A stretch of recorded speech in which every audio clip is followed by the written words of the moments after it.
Once upon a time, a man and his wife had 2 daughters. The parents loved each other, and they loved their children too. They were very happy.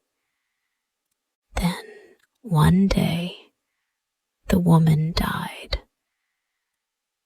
The husband and his 2 daughters cried for a long time.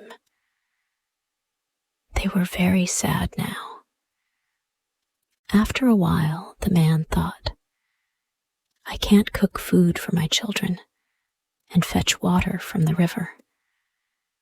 I need a wife, and my children need a mother. He began to look for a wife, and soon he found one. She was a beautiful young woman, and the man fell in love with her. Please marry me, he said.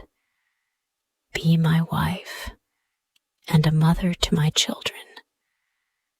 The woman frowned. I want to be your wife, she said, but I don't want to look after your children.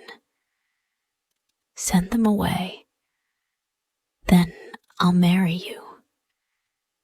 The man looked at her. She was very beautiful.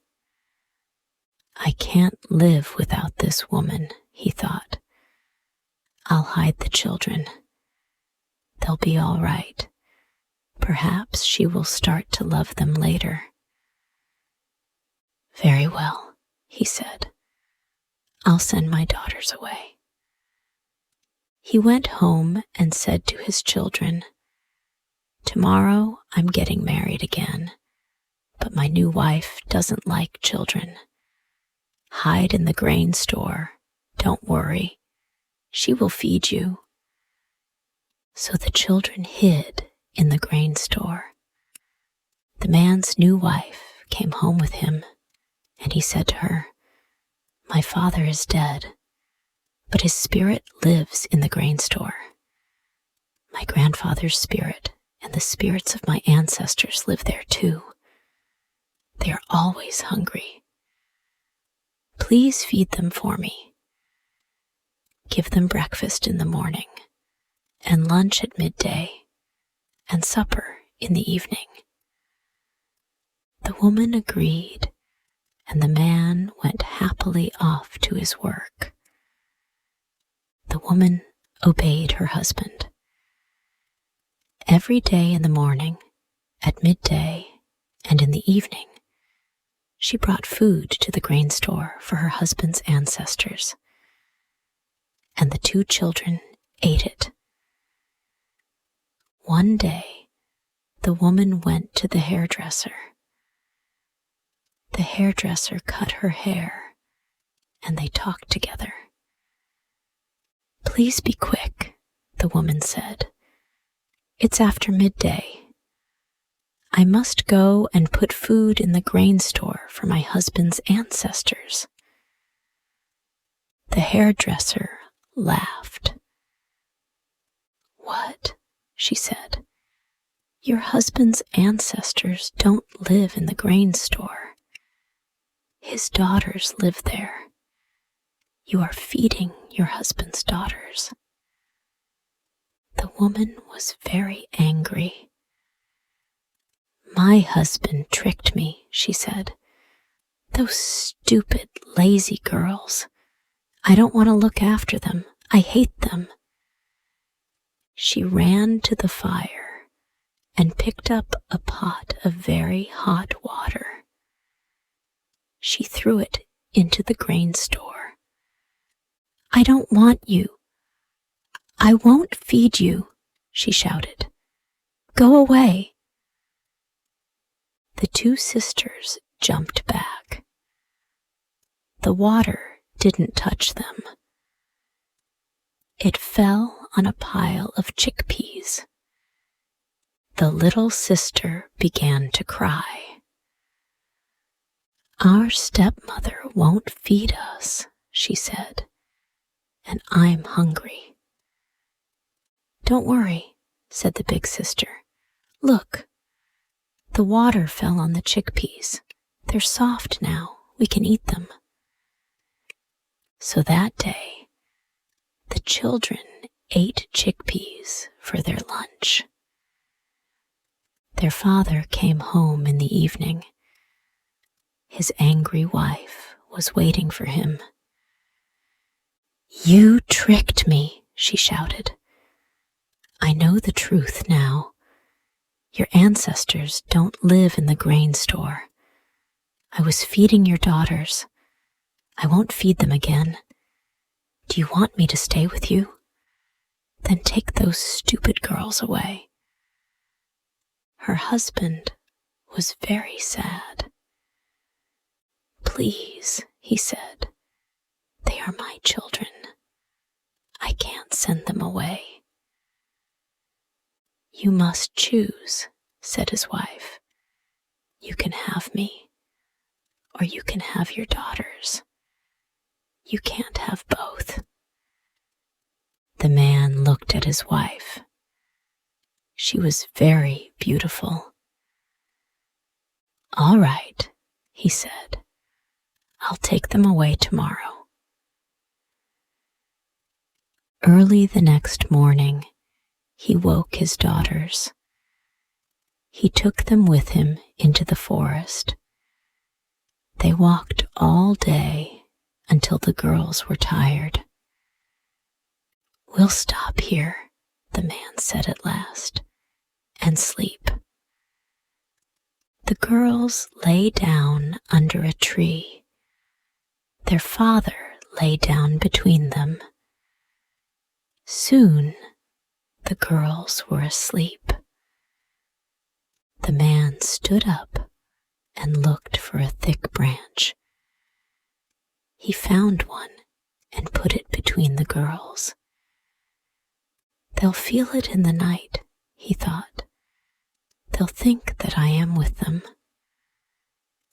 Then he went away and returned to his wife. In the night, the girls woke up. "What's that noise?" the little one said. "It's a hyena," said her sister. "He's going to eat us," said the little one. "I'm frightened." "Our clothes are made of leather," her sister said. "We'll give him pieces of our clothes." So the two girls pulled pieces of leather from their clothes and threw them to the hyena. At last, he went away. The morning came. The children were lost. "Father's gone," the little one said. "What are we going to do?"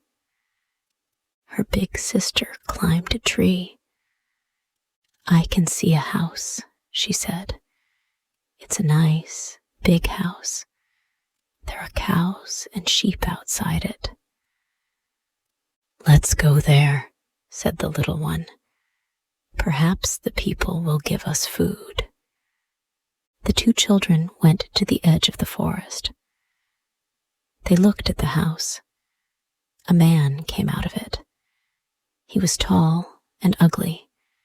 His face was cruel. The children were frightened.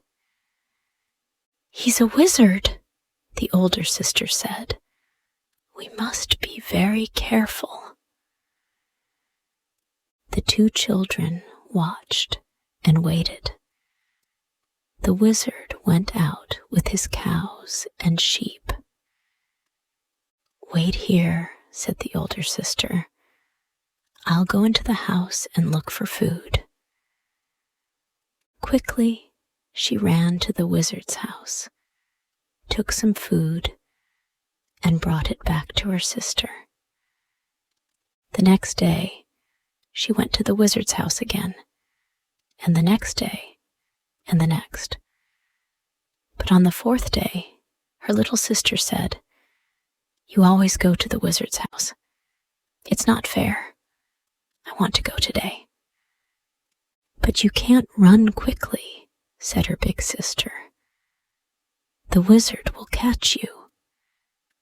"I can run quickly," the little one said, "and I'm not going to wait here alone today. I'm going to the wizard's house with you." At last, the big sister agreed, and they ran to the wizard's house together. The big sister came out quickly, but the little sister was too slow. She stayed in the house too long. The wizard came in and caught her. He put her in a sack and tied a rope round it. Then he pulled the sack up to the rafters of the house.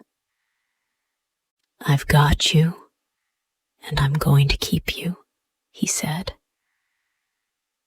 The big sister was hiding outside the house. She waited for a long time. At last, the wizard came out and took his sheep and cattle away to pasture. Then the big sister ran into the wizard's house. "Little sister, where are you?" she cried. "Here, here," shouted the little sister. The big sister cut the rope and pulled the sack down from the rafters. Then the two girls filled the sack with rocks and pulled it up to the rafters again. In the evening, the wizard came home. "Little girl," he said, "I've got you, and I'm going to keep you." He hit the sack with his stick. At once, the sack opened. The rocks fell out on top of the wizard, and he died. The two girls stayed in his house. They looked after the cows and the sheep, and they were very happy.